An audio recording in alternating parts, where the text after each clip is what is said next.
Hello. Today I want to talk about and share with you what an ICO is. You might have heard that, and actually how it compares to an IPO, which is a very good thing to know.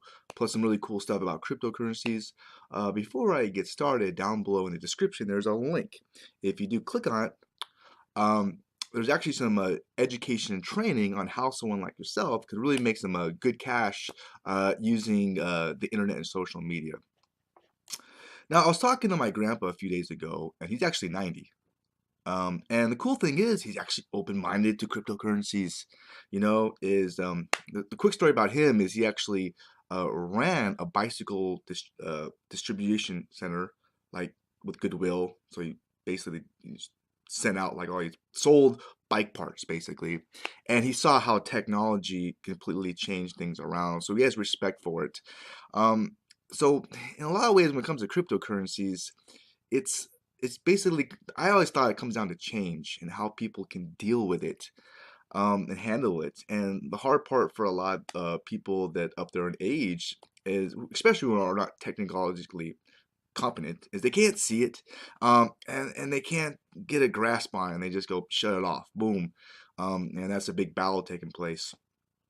Uh, so now there's a thing called an ICO. It's called an initial coin offering. You might have heard of it. There's also something called an IPO, initial public offering, right? They're kind of similar in some ways. And if you think about it, if you go down to the Bay Area, San Francisco, there's a lot of startups that go there. And one of the reasons why is there's a lot of venture capitalists out there. So there's a lot of money. So it's easier for them to pitch their ideas, get cash for it so they can grow and make a bunch of money and stuff.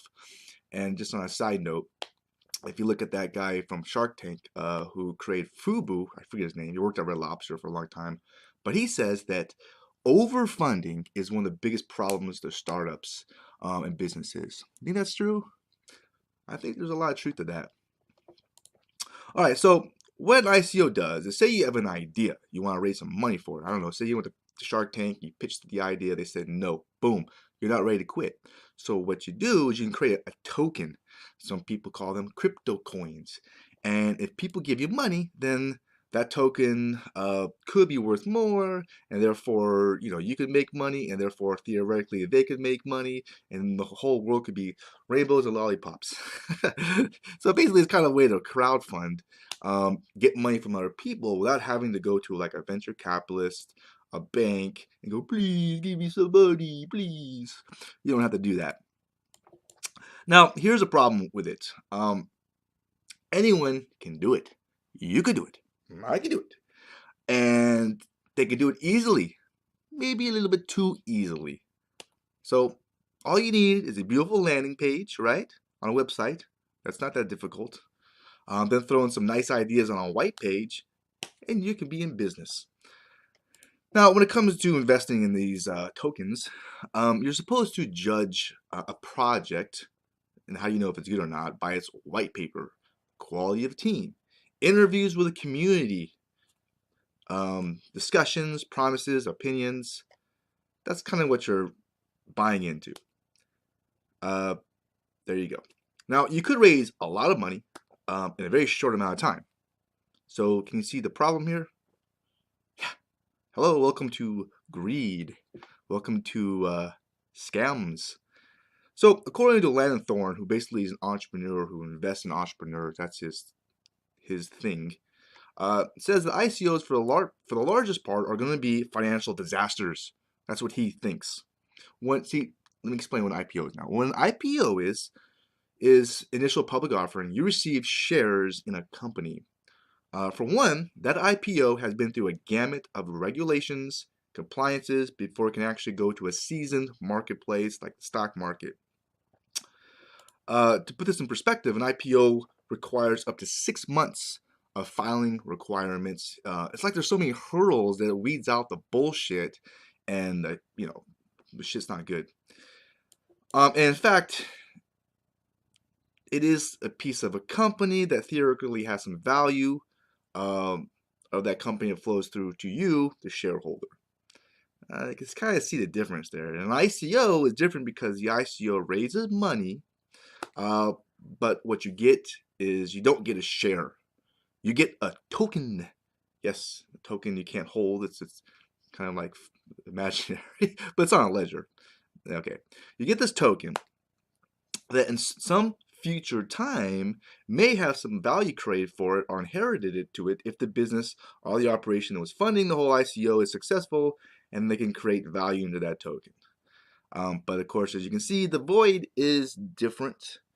In the quickest nutshell, um, these tokens, they are a lot more riskier and you're more likely to lose money.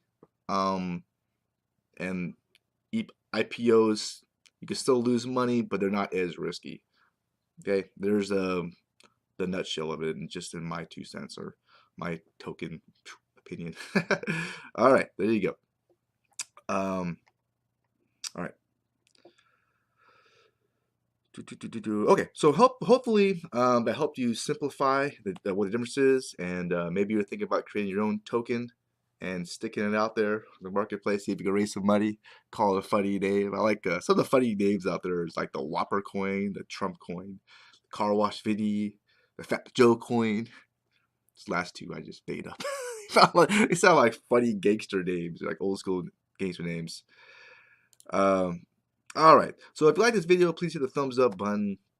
If you're interested in making some money online, especially using social media, the online world there's a lot of opportunity out there. But the cool thing is, one thing that I stress is instead of trying to figure out your own, which you could do, but it just takes you much longer. There's a shortcut. That shortcut is learn from people who fucked up before and messed up, and they teach you don't do what I did and fuck up. And it's you could shortcut a lot of ways, and they come up with these ideas and these systems, and if you just follow the damn system, you can make some money. Okay, so the link below is a great idea on how you can make some money online. You can check it out, take action. I'm sure you will. I hope you like this video, and bye for now.